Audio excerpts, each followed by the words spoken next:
So you are able to see the full screen, right? Hello? Yes, sir. Yes, sir. Okay, I will begin the class now. So my request to all of you is, I'm recording this now. So you do not touch the record button. Okay, if you touch it again, you will have some issues. And once the recording is completed, I will mail the email that link. Okay. So yeah. So what we'll do is, in last class we discussed some about material testing apparatus, some type of tests like static test or dynamic tests, and we also discussed about nominal stress, nominal strain, true stress, true strain, and we went through the stress strain diagrams for steel, aluminum, rubber under tensile loading, and compression testing. Also we learned something about that, and unloading behavior before elastic limit, unloading behavior after elastic limit, how the material will respond, we discuss about it, and unloading reloading behavior, and also creep in materials and stress relaxation in materials. So in today's class, what we'll do, we'll solve some simple problems involving, it will involve calculating stress and strain in statically determinate structures.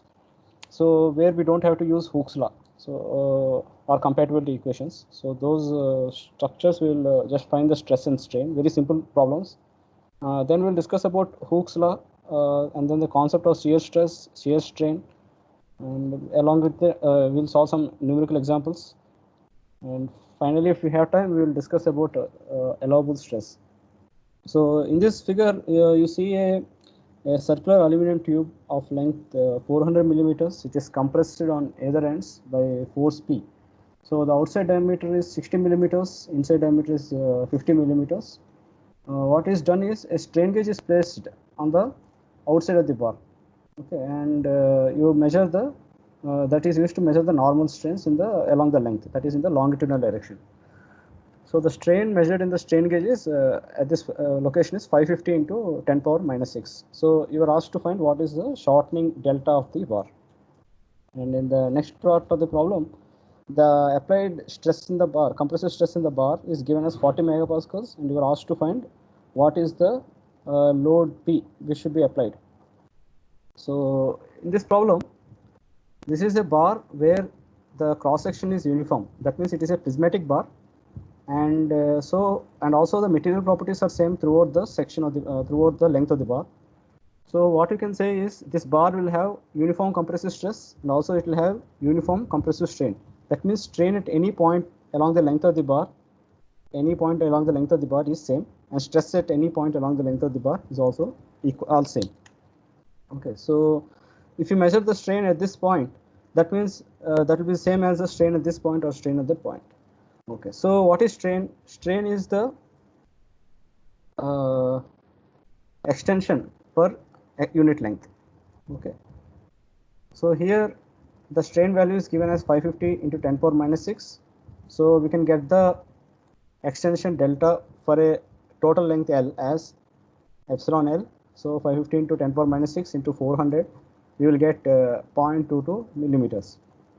And in second part of the problem, what is asked is the compressive stress being produced by this force P is 40 megapascal.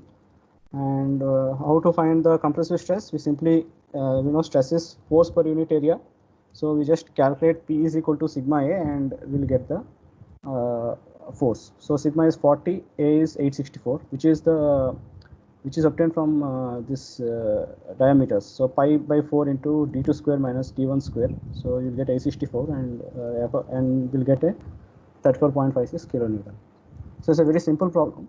And then this is in this problem, what is given is ABC is a bar, and it is supported by a pin connection at A, and at B it is supported by a cable, and this bar is loaded by a load P acting vertically downward.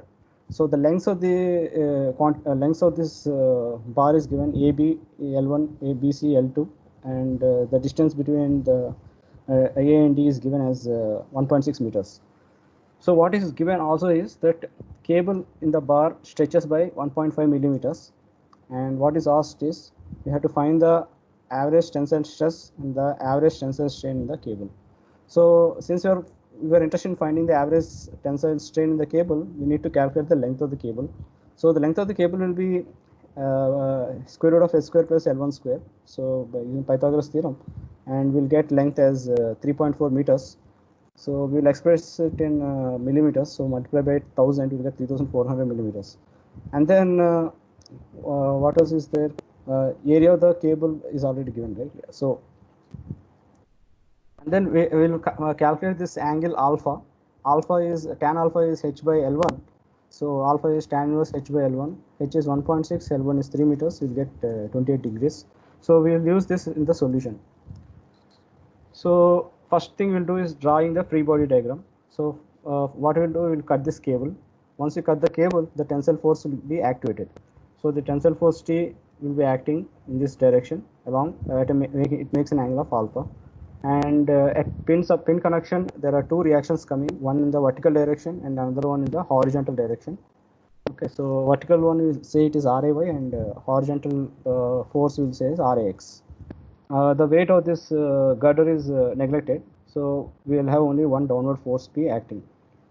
So what we can do is we can resolve this force into two components, one along the vertical direction, one along the horizontal direction. So and we can apply the moment equilibrium about point A.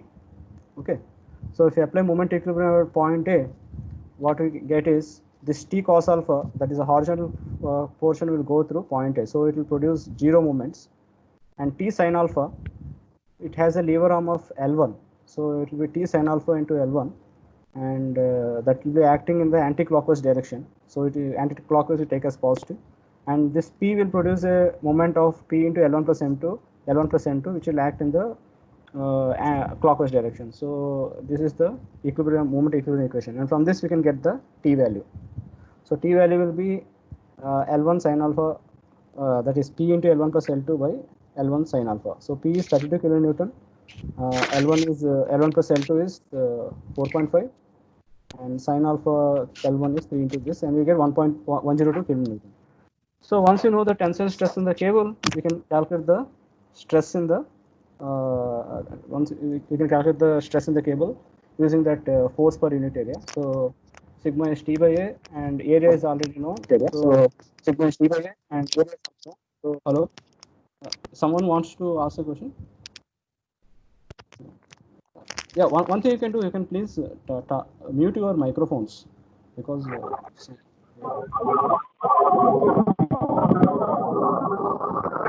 yeah, you can mute your microphones, because some noise is there, it will be coming here.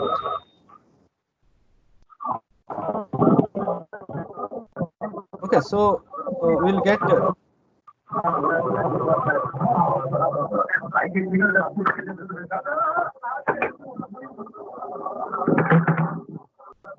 okay, so we'll get the stress value.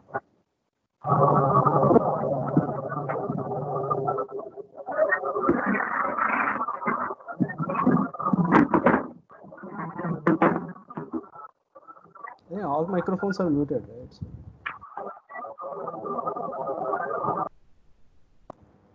Okay, yeah, so we'll get the stress value as sigma is equal to T by A, which is 212 Newton per millimeter square.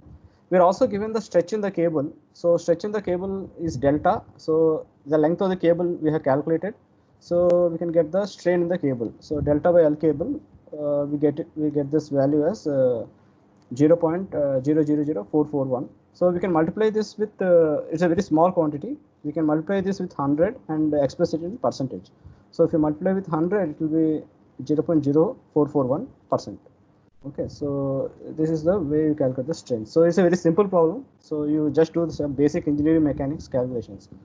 Okay, and this is another cable which is being pulled up. This is a car which is being pulled by a cable, and we are asked to find the tensile stress in the cable. The angle alpha is given as 30 degrees. Cross section area of the cable is 490 millimeters square. So what we will do, we'll draw the free body diagram. First is the tensile force exerted by the cable, and there is a weight component acting downward direction. So what happens is this weight makes an angle of 90 minus alpha with the x-axis. Okay, this angle is 90 minus alpha, so the component will be w cos 90 minus alpha, which is w sin alpha. So if you write the equilibrium in the x direction, we get T minus W sin alpha, which is 0, and then we get T value as 65 kilonewton, and we can divide by the area and get the stress value as 132.7 Newton per millimeter square. So Newton per millimeter square is also megapascal. So yeah, so these are some few very simple examples where we calculate stress and strains. Now we'll discuss about this linear elasticity and the concept of linear elasticity, and also the expression what is meant by Hooke's law, Poisson ratio, and I also discuss about shear stress, shear strain, allowable stress, and allowable loads. So let's go through linear elastic material. So in this figure, you see a brittle material, and this is a stression diagram for a brittle material. And here the material behaves in a elastic manner until point A. So what do you mean by behaves in an elastic manner up to point A? It means that if you unload this material, suppose if you load the stress to just a point below A, and then you gradually remove the load, then what will happen is the stress will trace back its path, and it will go back to its original shape. And if you unload it above point A, then there will be some permanent deformation. So as long as the stress is below point A, the material is elastic, and this OA is a straight line. That means there is a proportionality between sigma and epsilon. So if you double the stress, the strain will also be doubled. If you off the stress, then the strain will also be off. So there is a linear relationship between sigma and epsilon. So that linear relationship so that relationship motivates the concept that there is a slope here, and that slope is there's a slope here, and the slope is the Young's modulus. It's called the modulus of elasticity, and we have a relation this linear relationship between sigma and epsilon. Sigma is equal to E times epsilon. Okay, so the units of E are given by since epsilon is a dimensionless quantity, the strain doesn't have any units, so the units of E will be same as units of stress. So units of E will be Newton per millimeter square, or it is you can express it as megapascal or gigapascal. Gigapascal is 10 power 9 Pascal, or it can be said as 10 power 3 megapascal. Okay, so the Young's modulus for very stiff materials like steel, it is around 210 gigapascal, and for aluminum it is 73 gigapascal. There are some materials where they're very flexible, and there the modulus of elasticity is 0.7 and 14. It's somewhere in that range. So the terminology for modulus of elasticity is used interchangeably with Young's modulus, and this name is named after English scientist by name Thomas Young. So yeah, this is a Hooke's law is a very simple expression, but actual in three-dimensional loading also there is a Hooke's law. So when the load is applied in along x-axis, y-axis, and z-axis simultaneously, the Hooke's law is a little more complicated, and we'll discuss that relationship between stress and strain in later classes. So for now, we are looking at a very simple form of the Hooke's law. Sigma is equal to E epsilon. So now we'll look at a prismatic bar. Okay, and I'll introduce the concept of Poisson's ratio through this example. So we have a prismatic bar, and what we do, we apply a load on this bar and stretch it. So during the stretching process, what happens is there is a contraction in the diameter of the bar. That means there's a shrinking of the area of cross section. So initially it is this much, and it has shrunk. There is a lateral contraction taking place. Okay, so we can calculate the corresponding lateral strain due to this lateral contraction. Suppose the diameter of the bar is d, and it has contracted by delta d, then we can get the lateral strain epsilon as delta d by d naught. And if you note carefully, what is happening is when you are applying the load P, the contraction delta D is reducing. That means delta D is a negative value. There is a shrinking of the diameter. So this lateral strain is negative when you apply a tensile load. Okay, and we define a quantity called Poisson ratio. So during experimentation, they found that the lateral strain is proportional to the longitudinal strain. So let's say the longitudinal strain, that is strain in this direction, is epsilon, and the lateral strain is epsilon prime. So they found a linear relationship between epsilon prime and epsilon. So that linear relationship is given by this equation. So mu is equal to minus lateral strain by axial strain. So that is minus e epsilon prime by epsilon. So from that you can get epsilon prime as minus nu times epsilon prime. So nu is called the Poisson ratio. Okay, this nu is a Greek letter nu is the Poisson ratio, and it is the ratio of lateral strain to axial strain with a negative sign. So why do you put the negative sign? So as I said, when there is a increase in the length, that is when the tensile load is acting, the longitudinal strain epsilon is positive, and due to the contraction epsilon prime, which is given as delta D by D naught, is negative. Okay, so that negative sign will take care of this contraction, and we'll get a positive value for Poisson ratio. And similarly, if you are doing a compressive loading, what happens is during the compressive loading, the material will longitudinal strain will be negative. However, the material will bulge. As a result, there is expansion in the lateral direction. So the diameter of the bar will increase. So in that scenario, the epsilon prime is greater than 0, and the longitudinal strain is less than 0 for compression. So again, when you use this equation, then you will get again a positive value for Poisson ratio. So this is regarding some basics, and we can discuss some limitation.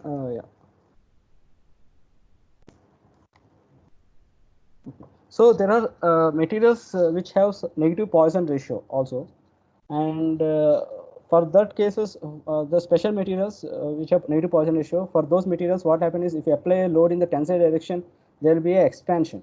Okay, so but that is an area of research where scientists are trying to find those properties of those materials. But in this class, usually the Poisson ratios are all positive. Okay, so when the material is expanding in the longitudinal direction, it will contract in the lateral direction. So this Poisson ratio remains constant only in the linear elastic range. Okay, so and at large strains, what will happen is the value the Poisson ratio will keep changing. And in for plastic deformation, this value reaches almost 0.5.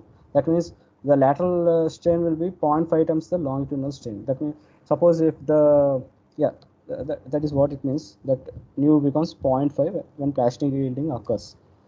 And then this Poisson ratio is replaced with another term called contraction ratio. For when you're dealing with that plastic yielding and all, we replace the ratio of lateral strain to axial strain. The terminology is replaced with something called contraction ratio.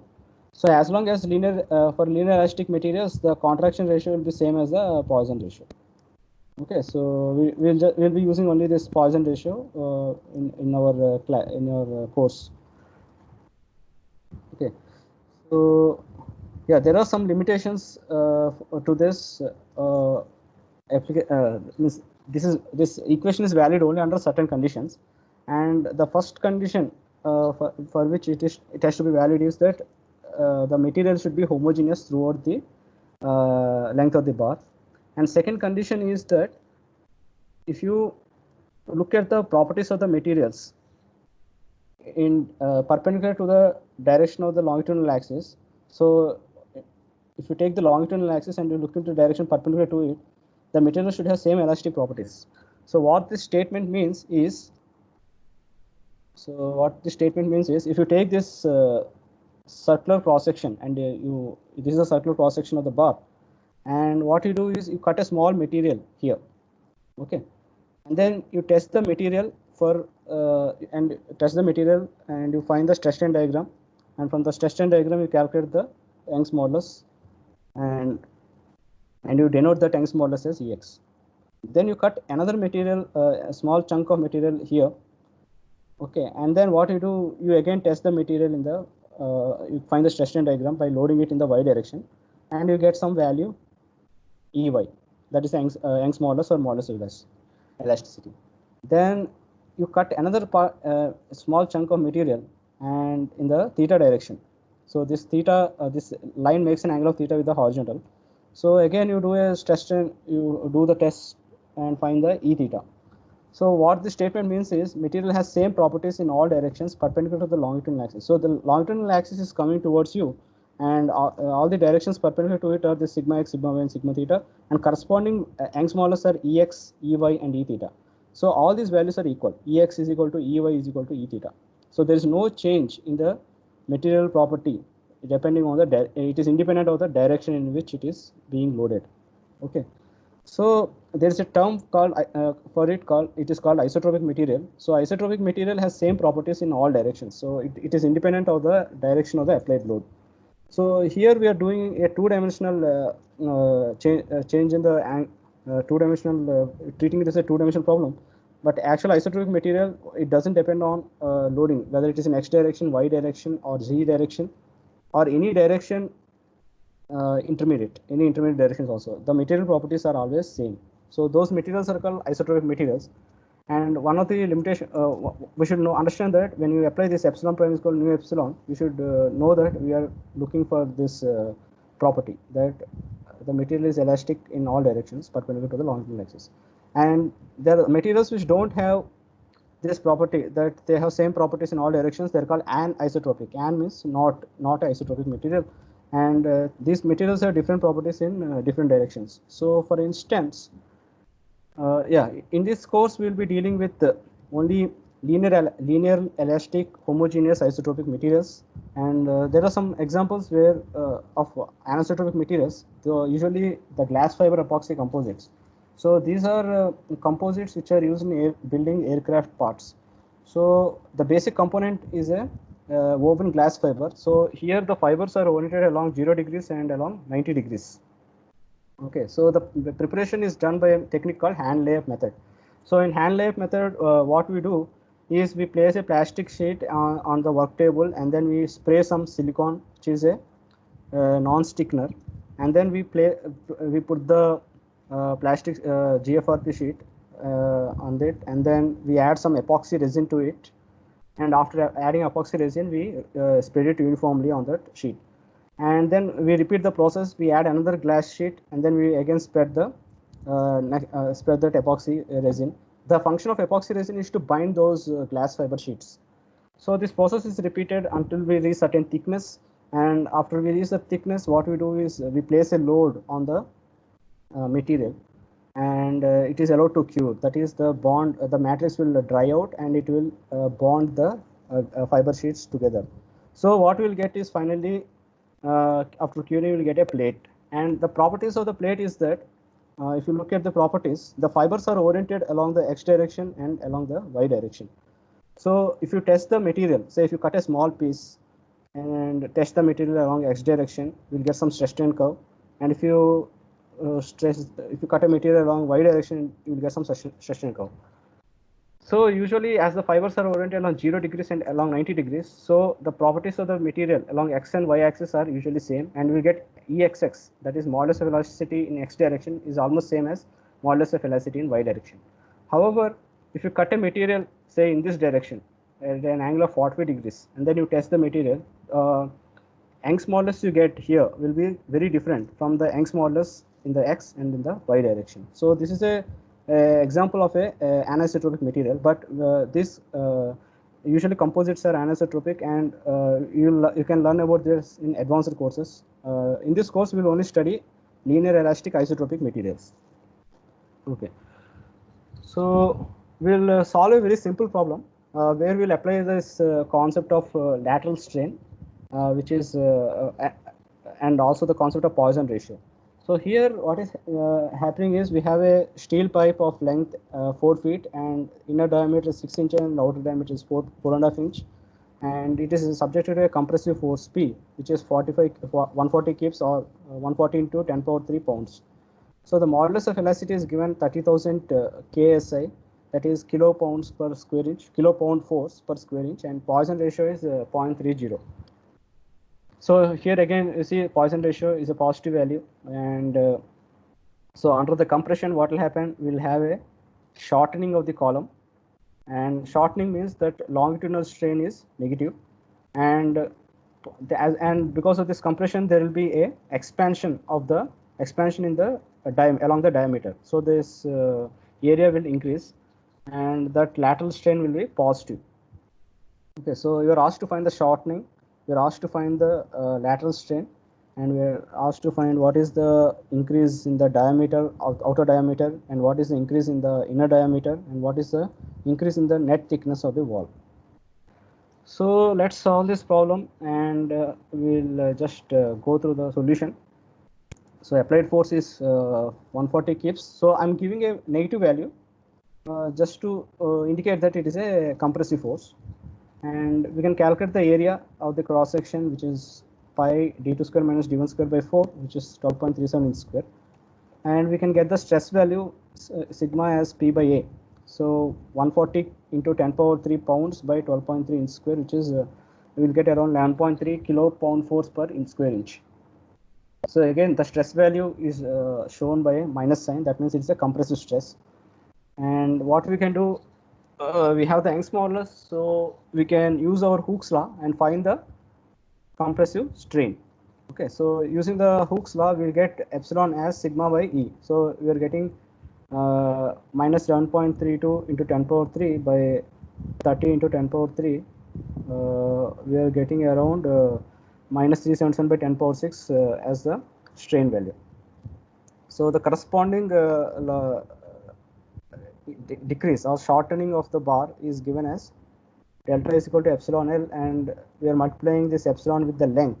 So the length is given in feet, 4 feet. So 1 feet is 12 inch. So 4 feet will be 4 feet into 12 inch. So we are getting this compression as minus, actually there is a minus here, minus 0.018 inch. There is a shortening of the column. And now we can use our Poisson ratio equation to get the lateral strain. So the lateral strain is epsilon prime, which is given as minus nu times epsilon. So it will be minus 0.30 into this value, minus 377 by 10 power 6. So it is coming around 113.2 by 10 power 6. So this lateral strain it will tell about the strains in the lateral direction. So how the diameter will vary, the inner diameter or the outer diameter, and how the thickness will vary. So we can get delta d1, that is a change in delta inner diameter using this relation. Delta d1 is epsilon prime d1.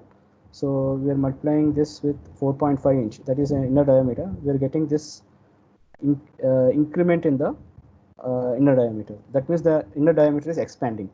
Similarly, we can find the delta d2.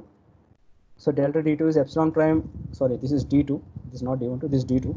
So again, there is a expansion taking place, 679 by 10 power 6.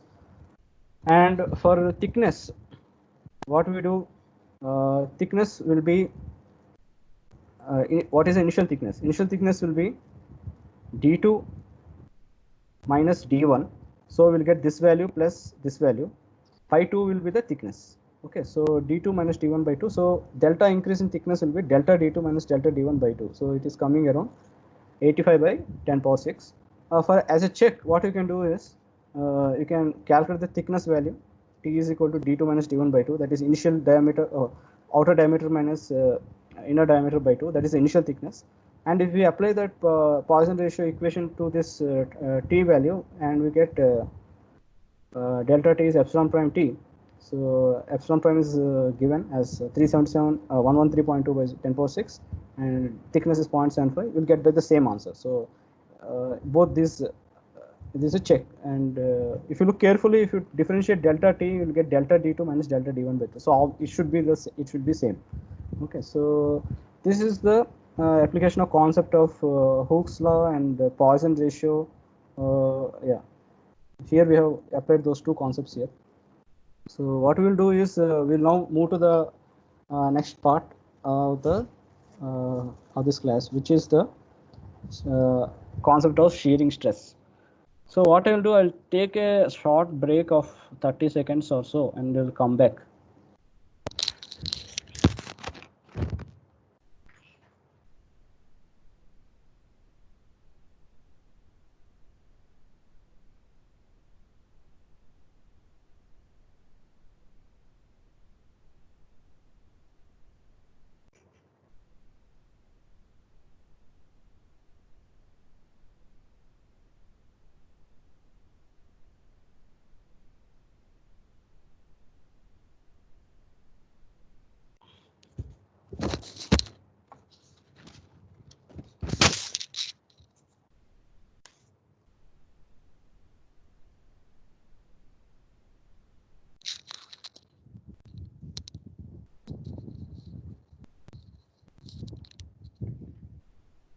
Okay, so we'll start the concept of shear stress.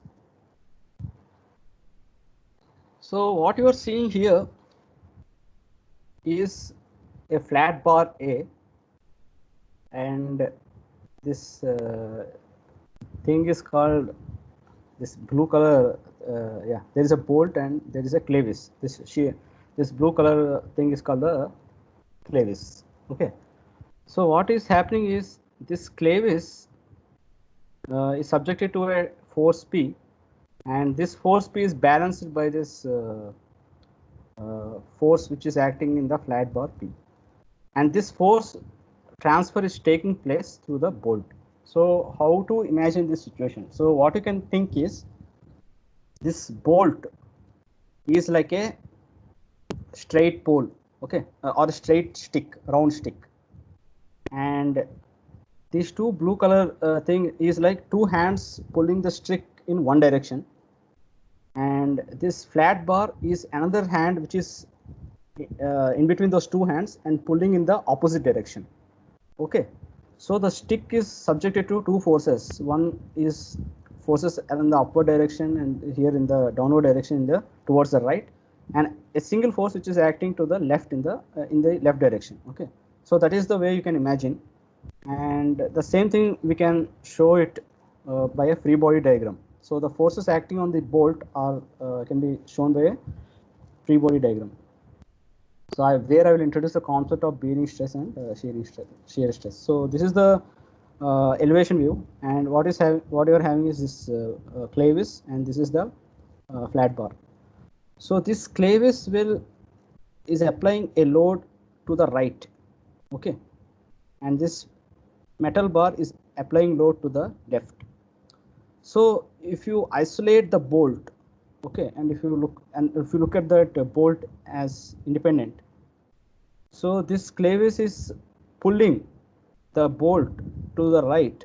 So you can imagine these are two hands which are applying load on the bolt to the right in the rightward direction, and this flat bar is applying load to the left. So there is a single you are holding this by a palm and you are pulling it to the left. Okay, so these contact forces which are developing on this bolt, either this pulling or the leftward pulling forces which are developed along the surface of the bolt are called as bearing stresses. Okay, and if you look carefully,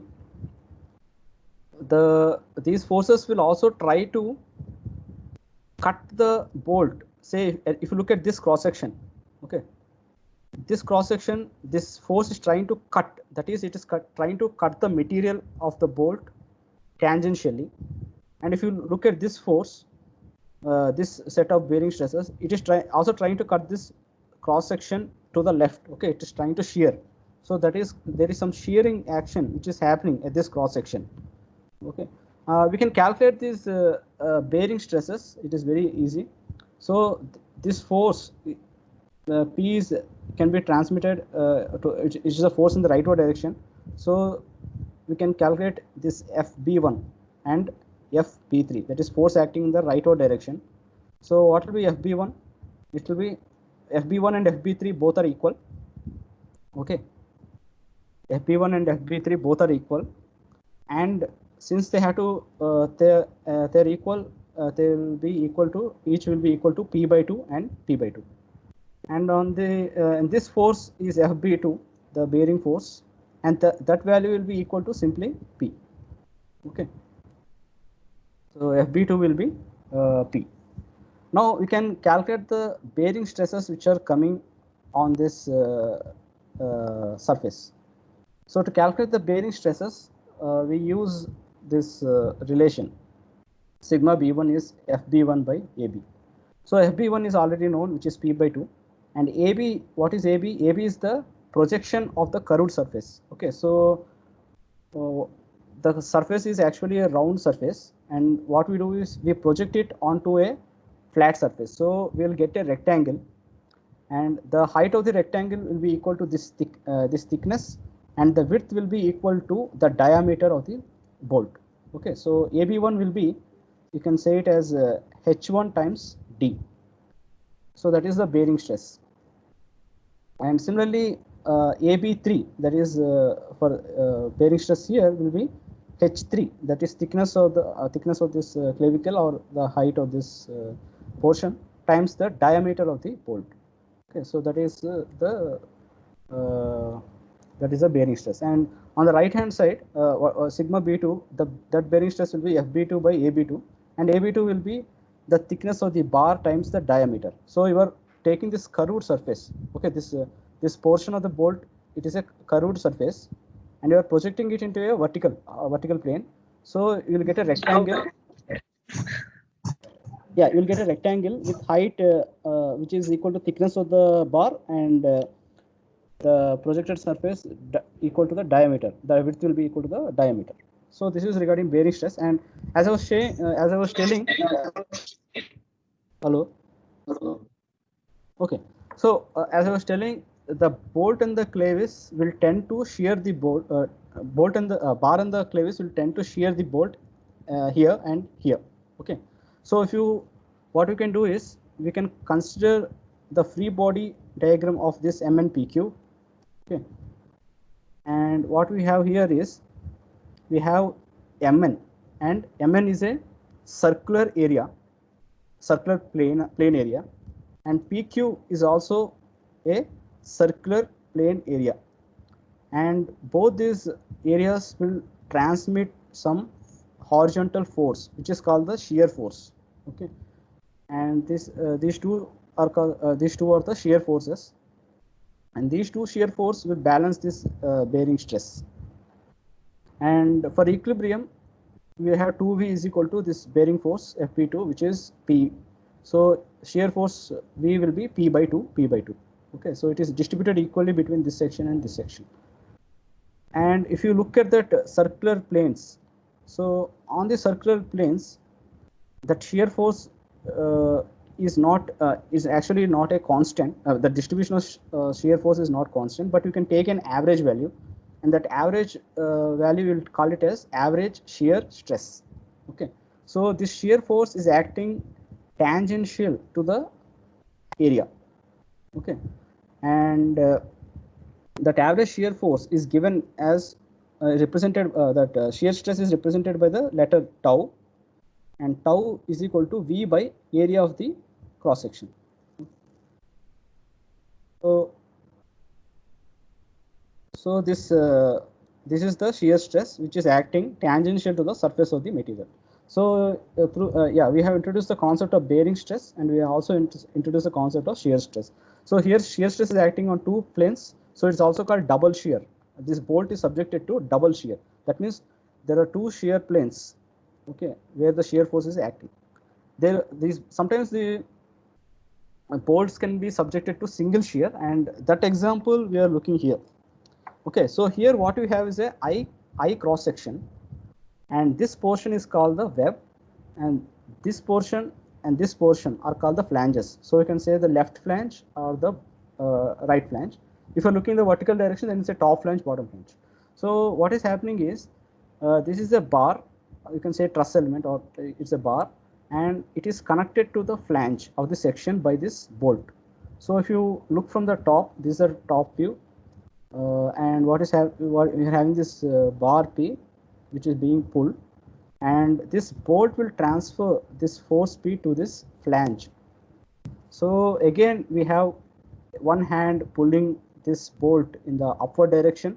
So there are the bearing stresses corresponding to the force, and we have another hand pulling, stopping it. It is providing the resisting force so that it not go in the upward direction. So that resisting force is acting in the downward direction, and that is being shown here. So these are two bearing stresses acting here. So one acting in the upward direction and the other one acting in the downward direction. This is provided by the flange and this is provided by the this bar. So now if you look at the cross section, and this is the actual bolt, okay, and you see that there is a shear force. That means this bearing stresses are trying to cut through this cross section. Okay, as a result, the deformation, this part of the bolt is getting deformed. Okay, there is a deformation happening along this cross section, and we can calculate what is that shearing force which is coming at this cross section. So for that, what we will do is isolate this part of the system and draw the free body diagram. So this part of the bolt is shown here. The bearing forces are acting upward direction, and the shear force which will balance it is acting in the downward direction. So there is a shearing resistance coming on this circular area, and it is acting in the tangential direction. And we can calculate the average shear stress tau average as this V by A. In this case, V value will be balancing the P force, bearing force, so it will be P by A for this problem. So this is a bolt which is subjected to a single plane of shear, so it is called a shingle shear bolt. Okay, so this is in the both these two examples, the previous one double shear bolt and this example single shear bolt, both are direct shear problems. Okay, there is a direct action of forces which are trying to cut the material in the tangential direction. So it is material is being broken in the tangential direction. And there are indirect shear problems also. So for example, when you are doing a bending problem, there will be shear forces. There is indirect shear.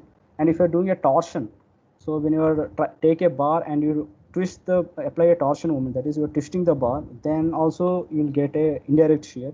And both these concepts again we will discuss in later classes. So here we are only discussing a direct shear problem. So we will go to the a simple analysis of a direct shear problem. So what we have here is a rectangular parallelepiped. So basically, what is rectangular parallelepiped means? Parallelepiped means the opposite faces are parallel, and when you say rectangle, opposite faces are parallel and they are rectangular in shape. Okay, so each face, this face and this face are opposite, parallel, and these opposite faces are parallel and they have a rectangle shape. Okay, this face and this face, same thing. This face and this other face, same thing. So what is being shown is there are shear forces or shear stresses acting on this part. Okay, on these faces, four faces. So the shear forces are tau 1 at corresponding to the surface x is equal to corresponding to the surface x is equal to A, and there is shear force here corresponding to x is equal to 0, and there is shear force on this plane corresponding to y is equal to B, and there is shear force here on the plane corresponding to y is equal to 0. So what we are asked is we want to find what is the relationship between these four shear stresses acting on this bar on this rectangular parallelepiped. So how to find the relationships between these four rectangular parallelepipeds? We know that this entire body is in equilibrium, so we can apply our equations of equilibrium, that is sigma fx is 0, sigma fy is 0, and sigma moment about a axis is 0. So we can do that, and then we can get the relationship between those four shear stresses. So let's apply the first equation for equilibrium, that is sigma fx. So here what are the forces acting in the x direction? So this force is acting in the y axis, along y axis. This force is also acting along the y axis. This force is acting along the positive x axis. This one is acting along the negative x axis. So we can sum up this and this. So since it's a shear stress, we have to multiply with the area. The area for the top face will be A times C, and for the bottom face also it will be same, A times C. So we get this equation for equilibrium as tau 2 at y is equal to b. Y is equal to b refers to the top face. So the y coordinate of this face is b, and minus tau 2 y is equal to 0. Y is equal to 0 refers to this bottom face, and times area. Area is same, AC, that is 0. So from this we can get the relation that the shear stress acting on the top is same as the shear stress acting on the bottom, and they are in opposite direction. Okay, they act parallel and they are in the opposite direction. Similarly, we can apply force equilibrium in the y direction. So this tau 1 times area of this cross section, right face, minus tau some tau 1 at this into the area cross section in the area of this cross section. So what we are getting is, again, x is equal to a refers to the right face, x is equal to 0 refers to the left face. That means the coordinate of this face is x is equal to a, and the coordinate of this entire face is x is equal to 0. So we will get again the same relation that this force, the shear stress is same as this shear stress. They are equal and they act in opposite directions. Now we can apply moment equilibrium about, say, the z-axis. So this bottom face and the left face, those resultant will pass to the z-axis, so they will not produce any moment. However, the right face and the top face will produce some moment. For the for this right face, the moment lever arm is A, and for the top face, the lever arm is B. Okay, so we can find the moment equilibrium. So tau 1 x is equal to a bc into lever arm A minus tau 2 y at y is equal to a is into b. So from this again we will get tau 1 is equal to tau 2. So what it means is, all the magnitude of all these four shear stresses are the same if the body has to be in equilibrium. That is one thing we can get. Okay, so this is called, also known as the state of pure shear. Okay, and the summary I'm giving it here. So shear stresses acting on faces of an element are equal. So this value is equal to this value, and they are opposite in direction. And shear stresses on the adjacent faces of an element are equal in magnitude and have directions such that both stresses point towards or both stresses point away from the line of intersection of faces. So if you take these two faces, these are adjacent faces, and what you see is both this tau 1 is equal to tau 2, and those values are pointing towards here. And if you take this face, right face and the bottom face, here again tau 1 is equal to tau 2, and here they are pointing away from the line of intersection. This is the line of intersection and they are pointing away. And for this line of intersection, they are pointing towards it, and for this line of intersection, they are pointing away.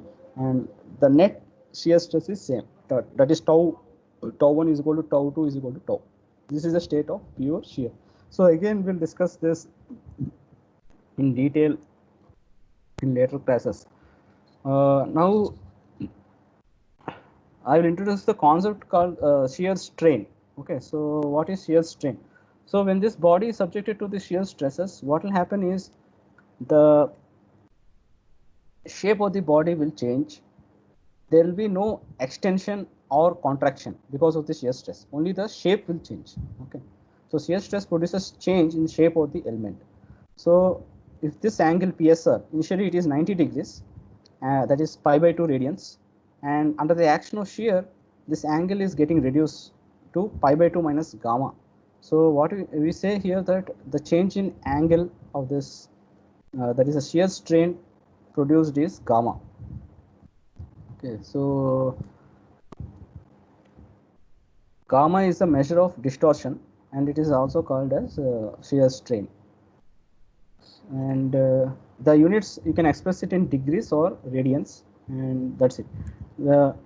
We can relate the shear stress and shear strain using again a Hooke's law. So Hooke's law in shear, you can do a direct test, like you can do a direct shear test, or you can do some torsion test, and you can get the stress strain diagrams, and from that you can get the shear modulus of elasticity, or it's also known as modulus of rigidity. So you're just qualifying it as shear. Shear mod. If you use just modulus of elasticity, it means it is Young's modulus. If you say shear modulus of elasticity, it means it is G. Okay, and or shear modulus of elasticity is also called as modulus of rigidity. So it has same units as Young's modulus, and yeah, the relation is tau is equal to G times gamma. Tau is the shear stress and gamma is the strain. So tau is proportional, shear stress is proportional to shear strain, and the proportionality constant is G. And the relationship between Young's modulus and shear modulus is given by this expression, G is equal to E by 2 of 1 plus nu. So this expression is again only valid for isotropic materials. For anisotropic materials, there will be small changes in the E and nu values. Okay, so you can remember this relation and use it in this course. Okay, so there are some limits on nu value, but we'll discuss this in detail later. When you define the bulk modulus, that is hydrostatic pressure and all, we'll discuss that. So now let's solve a very simple problem which will involve finding the shear stress in a plate. So what we have here is a punching machine. You have a punch which is making a hole in the steel plates. Okay, this is a steel plate and this is a punch. And you have seen punching machines in paper also. So there is a paper and you punch the hole through with this punch.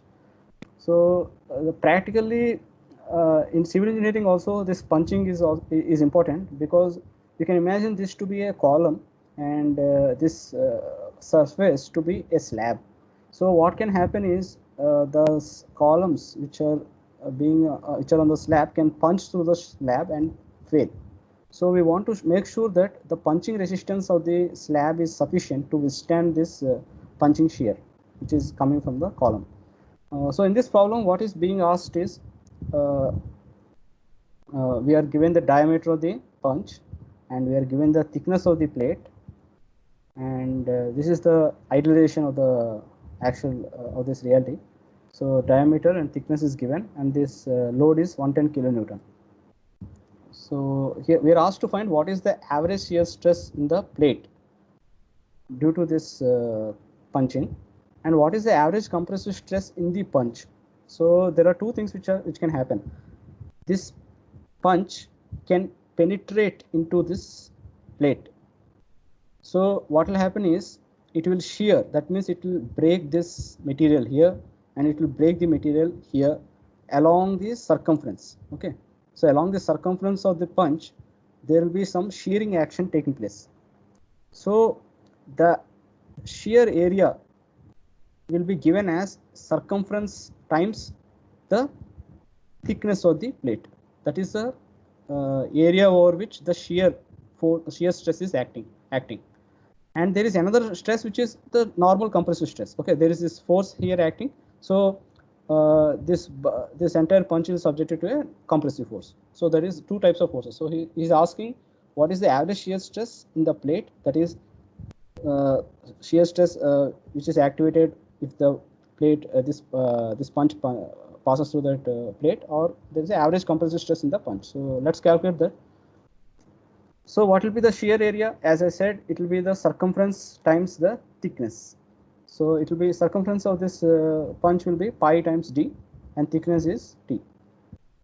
So that is the surface area over which shear, that is a tangential force acts.